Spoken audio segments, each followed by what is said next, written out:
நீங்கள் பார்த்துக் கொண்டிருப்பது AJK டிவியின் புதுவை மாலை. வணக்கம். புதுவை தனியார் ஹோட்டலில் உள்ளூர் தேவைகளுக்கான செயல்முறை திட்டங்கள் குறித்த பயிற்சி பட்டறை அமைச்சர் தியாகராஜன் தலைமையில் நடைபெற்றது.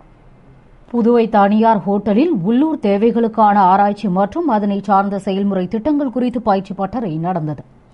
இயக்குநர் துவாரகநாத் வரவேற்று பேசிய நிகழ்ச்சியில் அமைச்சர் தியாகராஜன் சிறப்பு விருந்தினராக கலந்து கொண்டு பயிற்சி பட்டறையை துவக்கி வைத்து சிறப்புரையாற்றினார். தொடர்ந்து அரசு கொறடா நேரு வாழ்த்துறை வழங்கிய நிகழ்ச்சியில் திரளான அதிகாரிகள் மற்றும் அலுவலர்கள் பங்கேற்று பயிற்சி பெற்றனர். நிறைவில் முனைவர் சுந்தர வடிவேலு நன்றி கூறினார். இதில் புதுவையின் வளர்ச்சிக்கு தேவையான ஆராய்ச்சி மற்றும் திட்டம் பற்றி விளக்கம் அளிக்கப்பட்டது. ஒற்றுமையாக செயல்பட்டு கட்சியை வளர்க்க பாடுபடுவோம் என்று காங்கிரஸ் கட்சி அலுவலகத்தில் நடைபெற்ற வெள்ளையனே வெளியேறு போராட்ட நினைவு தின நிகழ்ச்சியில் மாநில காங்கிரஸ் தலைவர் AV சுப்பிரமணியன் தெரிவித்தார். புதுவை காங்கிரஸ் கட்சி அலுவலகத்தில் அண்ணல் மகாத்மா காந்தியடிகள் அவர்கள் வெள்ளையனே வெளியேறு போராட்டத்தை அறிவித்ததால் போராட்டத்தில் ஈடுபட்டு உயிர் தியாகம் செய்த தியாகிகளுக்கு புகழ் அஞ்சலி செலுத்தும் தினம் அனுசரிக்கப்பட்டது. நிகழ்ச்சியில் மாநில காங்கிரஸ் தலைவர் AV சுப்பிரமணியன் பங்கேற்று விழாவிற்கு தலைமை தாங்கி மகாத்மா காந்தியின் திருவுருவ படத்திற்கு மலர்தூவி அஞ்சலி செலுத்தி சுதந்திர போராட்ட தியாகிகளுக்கு கதராடை அணிவித்து கௌரவப்படுத்தினார். தொடர்ந்து பேசுகையில் காந்திஜியின் அறப்போராட்டத்தால் 1942ஆம் ஆண்டு ஆகஸ்ட் 8ஆம் தேதி வெள்ளையனே வெளியேறு என்ற தீர்மானம் ஏற்றுக்கொள்ளப்பட்டு நடந்த போராட்டத்தில் செய் அல்லது செத்துமடி என்ற முழக்கத்தை கையில் எடுத்து நடத்திய ஆர்ப்பாட்டத்தில் பலர் உயிரிழக்க நேர்ந்தது. அவர்களுக்கு அஞ்சலி செலுத்தவே இந்த தினம் அனுசரிக்கப்படுகிறது என்றும் புதுவையில் NR காங்கிரஸ் ஆட்சியில் எந்த ஒரு செயலும் முறையாக நடைபெறவில்லை. கடந்த ஆண்டு நிதி பற்றாக்குறை என கூறி பணி நீக்கம் செய்தவர்களை இந்த ஆண்டு அதிக நிதி பெற்றும் பணியில் அமர்த்துவது பற்றி கூறவில்லை.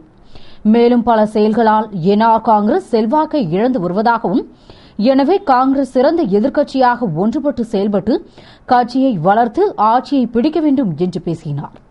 நிகழ்ச்சியில் துணைத் தலைவர் பாலாஜி, பொதுச் செயலாளர் விநாயகமூர்த்தி, முன்னாள் முதல்வர் DR ராமச்சந்திரன், முன்னாள் சட்டமன்ற உறுப்பினர்கள் ஜெயமூர்த்தி, வட்டார காங்கிரஸ் தலைவர் AKD ஆறுமுகம் ஆகியோர் பங்கேற்று மலரஞ்சலி செலுத்தினர்.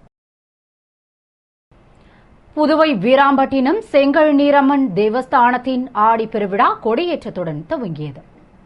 புதுவை வீராம்பட்டினத்தில் எங்கும் நிறைந்த லோக மாதாவான பராசக்தியின் திருவுருவாய் கருணையுடன் உலக மக்களுக்கு அருள்பாலித்து எழுந்தருளியிருக்கும் ஸ்ரீ செங்கழுநீரம்மன் திருக்கோவிலில் ஆடி பெருவிழா கொடியேற்றத்துடன் துவங்கியது. இதனை முன்னிட்டு அம்மனுக்கு சிறப்பு அபிஷேகம் ஆராதனையுடன் விக்னேஸ்வர பூஜை, வாஸ்து சாந்தி போன்ற வழிபாடுகளும் தொடர்ந்து கொடிமரத்திற்கு சிறப்பு பூஜைகள் செய்யப்பட்டு கொடியேற்றப்பட்டது. விழாவில் திரளான பக்த கோடிகள் பங்கேற்று வழிபட்டு இறையருளை பெற்றனர். விழாவிற்கான ஏற்பாடுகளை அரங்காவல் விழாக்குழுவினர், கிராம பஞ்சாயத்து தலைவர்கள் செய்திருந்தனர். புதுவை வில்லியனூர் அருகே பிரபல ரவுடிக்கு ஊருக்குள் நுழைய தடை விதித்து சப் கலெக்டர் உத்தரவிட்டுள்ளார். புதுவை வில்லியனூரை அடுத்த கரிக்கலாம்பாக்கம் காலனியைச் சேர்ந்த தாஸ் என்கிற தேவதாஸ் மீது பல்வேறு அடிதடி வழக்குகள் உள்ளது. ஆனால் பிரபல ரவுடியான தேவதாஸ் தற்போது சிறையில் இருந்து ஜாமீனில் வெளிவந்துள்ளார். இந்நிலையில் அவர் ஊருக்குள் இருந்தால் சட்டம் ஒழுங்கு சீர்குலைந்துவிடும் என்றும் அவரை ஊருக்குள் நுழைய தடை விதிக்க வேண்டும் என்றும் வில்லியனூர் இன்ஸ்பெக்டர் பாஸ்கர் தலைமையிலான போலீசார் சப் கலெக்டருக்கு பரிந்துரை செய்தனர். இதனையடுத்து தாஸ் என்கிற தேவதாஸ் ஊருக்குள் நுழைய தடை விதித்து சப் கலெக்டர் உத்தரவிட்டுள்ளார். மேலும் கடந்த சில மாதங்களுக்கு முன்பு கரிக்கலாம்பாக்கத்தில் மர்ம நபர்கள் தாஸை கொலை செய்ய முயற்சி செய்தபோது அப்பாவி ஒருவர் உயிரிழந்தது குறிப்பிடத்தக்கது. புதுவையில் நேற்று இடியுடன் கூடிய கனமழை பெய்து குளிர்ந்த காற்று வீசி வெப்பம் தணிந்ததால் மக்கள் மகிழ்ச்சி அடைந்தனர். புதுவையில் கோடை வெயிலுக்கு பிறகும் பருவமழை பெய்யாமல் மக்களை ஏமாற்றி வந்த நிலையில் கடந்த சில தினங்களாக வானில் கருமேகங்கள் திரண்டு வந்த போதிலும் மழை பெய்யாமல் அவ்வப்போது குளிர்ந்த காற்று மட்டுமே வீசியது. ஆனால் நேற்று இரவு இடி மின்னலுடன் பலத்த மழை பெய்தது. மேலும் குளிர்ந்த காற்று வீசி வெப்பம் தணிந்தது. இதனால் மக்கள் பெரும் மகிழ்ச்சி அடைந்தனர். மேலும் மழை சில நாட்களாவது தொடர வேண்டும், அப்போதுதான் வெப்பம் தணியும் என்று மழையை எதிர்பார்த்து காத்திருக்கின்றனர்.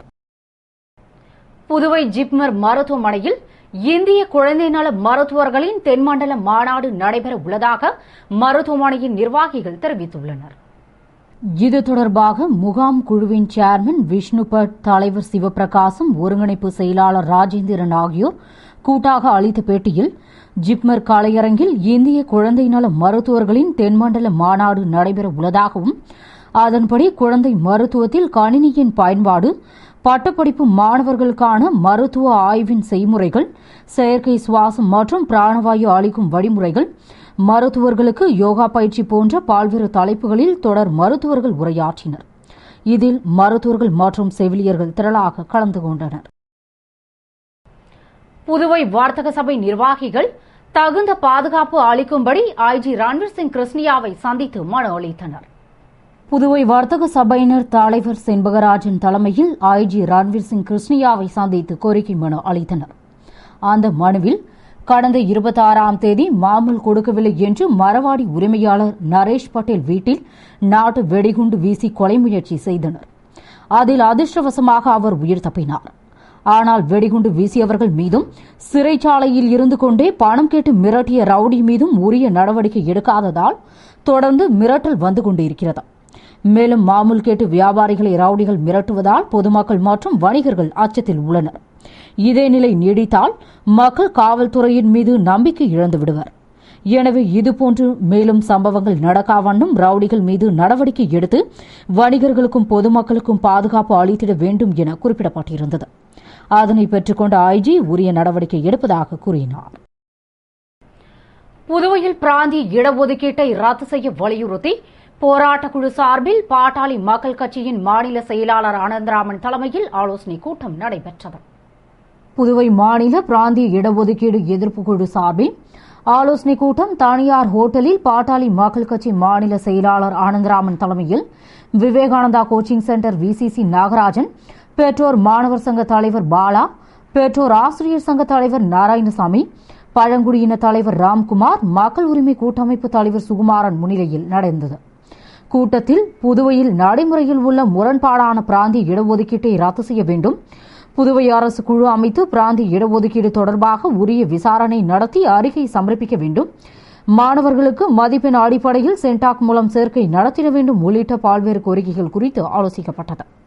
கூட்டத்தில் போராட்டக்குழு நிர்வாகிகள் திரளாக கலந்து கொண்டனர். புதுவை அரசு அனைத்து துறை தினக்கூலி மற்றும் பகுதி நேர ஊழியர்கள் சங்கம் சார்பில் கோரிக்கைகளை வலியுறுத்தி கல்வித்துறை எதிரே ஆர்ப்பாட்டம் நடைபெற்றது. தினக்கூலி ஊழியர்களை பணி நிரந்தரம் செய்திட வேண்டும், போனஸ் கருணை தொகையினை உயர்த்தி வழங்கிட வேண்டும், 6வது ஊதியக்குழு அடிப்படையில் 2006ஆம் ஆண்டு முதல் தினக்கூலி மற்றும் பகுதி நேர ஊழியர்களுக்கு ஊதியத்தை அமல்படுத்த வேண்டும் உள்ளிட்ட பல்வேறு கோரிக்கைகளை வலியுறுத்தி அரசு அனைத்து துறை தினக்கூலி மற்றும் பகுதி நேர ஊழியர்கள் சங்கம் சார்பில் சங்க தலைவர் கலைச்செல்வம் தலைமையில் துணைத் தலைவர் சுப்பிரமணி, அமைப்பு செயலாளர் சுந்தரலிங்கம் முன்னிலையில் ஆர்ப்பாட்டம் நடைபெற்றது. இதில் தினக்கூலி மற்றும் பகுதி நேர ஊழியர்கள் திரளாக கலந்து கொண்டு கோரிக்கைகளை வலியுறுத்தி ஆர்ப்பாட்டம் செய்தனர். நிறைவில் பொருளாளர் வேலாயுதம் நன்றி கூறினார். இலவச மனைப்பட்டா வழங்க வலியுறுத்தி பிரெஞ்சு இந்திய புதுச்சேரி பூர்வீக முதியோர் சங்கத்தினர் வருவாய்த்துறையில் இருந்து ஊர்வலமாக புறப்பட்டு சென்று மாவட்ட ஆட்சியர் அலுவலகம் முன்பு போராட்டத்தில் ஈடுபட்டனர். புதுவை பிரெஞ்சு இந்திய பூர்வீக முதியோர் சங்கத்தினர் பிரெஞ்சு ஆட்சி கண்ட புதுச்சேரி பிரெஞ்சு வம்சாவளி வந்த மக்களை புறக்கணிப்பதாகவும் இலவச மனைப்பட்டா கேட்டு வழுதாவூர் சாலை காந்தி நகரில் உள்ள வருவாய்த்துறையில் ஒன்று திரண்டு தலைவர் முனுசாமி என்கிற ஆதிகேசவலு தலைமையில் ஊர்வலமாக புறப்பட்டு சென்று மாவட்ட ஆட்சியர் அலுவலகம் முன்பு ஆர்ப்பாட்டம் நடத்தினர். பின்னர் சங்க நிர்வாகிகள் பலர் ஆட்சியரை சந்தித்து மனு அளித்தனர். போராட்டத்தில் சங்க நிர்வாகிகள் மற்றும் உறுப்பினர்கள் திரளாக கலந்து கொண்டு கோரிக்கைகளை வலியுறுத்தி கோஷமிட்டனர். தேசிய ஜூனியர் ஆட்டியாபட்டியா போட்டியில் பங்கேற்று முதலிடத்தை பிடித்து புதுவைக்கு பெருமை சேர்த்த வீரர்கள் துணைநிலை ஆளுநர் இக்பால் சிங்கை சந்தித்து வாழ்த்து பெற்றனர். ராஜஸ்தான் மாநிலம் ஜோத்பூரில் ஜூன் மாதம் நடந்த 20 மாநிலங்களைச் சேர்ந்த மாணவ மாணவியர்கள் பங்கேற்ற 25வது தேசிய ஜூனியர் ஆட்டியாபட்டியா போட்டியில் பங்கேற்று முதலிடத்தை பிடித்து வெற்றி பெற்ற மாணவர் மற்றும் மாணவியர் அணியினர் அகில இந்திய சிறந்த வீராங்கனையாக தேர்ந்தெடுக்கப்பட்ட ஜான்சி ஆகியோர் ஆட்டியாபட்டியா சங்க தலைவர் ஏம்பலம் செல்வம் தலைமையில் ஆளுநர் இக்பால் சிங்கை சந்தித்து வாழ்த்து பெற்றனர். அப்போது ஆட்டியாபட்டியா சங்க நிர்வாகிகள் பலர் உடன் இருந்தனர். வீரர் வீராங்கனைகளுக்கு ஆளுநர் ஆசி வழங்கி பாராட்டி பேசினார். தேசிய தலைவர்களின் சிலைகளை அவமதிப்பதை தடுத்து நிறுத்திட வலியுறுத்தி விடுதலை சிறுத்தைகள் கட்சியினர் ராஜா திரையரங்கம் அருகில் கண்டன ஆர்ப்பாட்டத்தில் ஈடுபட்டனர்.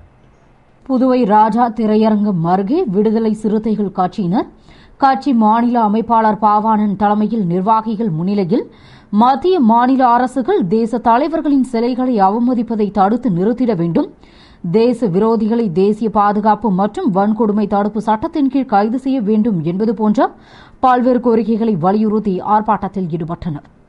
இதில் திரளான விடுதலை சிறுத்தைகள் கட்சியினர் பங்கேற்று கோரிக்கைகளை வலியுறுத்தி ஆர்ப்பாட்டம் செய்தனர். புதுவை ஆரசூரில் புறம்போக்கு இடத்தை ஆக்கிரமித்து கட்டப்பட்டிருந்த வீடுகளை பொதுப்பணித்துறையினர் அகற்றியதால் பெரும் பரபரப்பு ஏற்பட்டது. புதுவை வில்லியனூர் கொம்யூன் ஆரசூரில் சிலர் புறம்போக்கு இடத்தை ஆக்கிரமித்து குடிசை வீடு காட்டி வாழ்ந்து வந்தனர். இந்நிலையில் வீடுகளை காலி செய்யும்படி அறிவுறுத்தப்பட்டும் அவர்கள் காலி செய்யாமல் இருந்ததால் பொதுப்பணித்துறையினர் போக்லைன் இயந்திரம் மூலம் வீடுகளை இடித்து அகற்றினர். இதனால் அங்கு பெரும் பரபரப்பு ஏற்பட்டது. இதுகுறித்து அப்பகுதி மக்கள் கூறுகையில், தாங்கள் வீட்டில் இல்லாமல் பணிக்கு சென்றிருந்த போது வீட்டை இடித்து விட்டதாகவும் இதற்கு எதிர்ப்பு தெரிவித்து நாளை வெள்ளிக்கிழமை முதல் போராட்டம் நடத்த உள்ளதாகவும் தெரிவித்தனர். இத்துடன் செய்திகள் நிறைவடைகின்றன. வணக்கம்.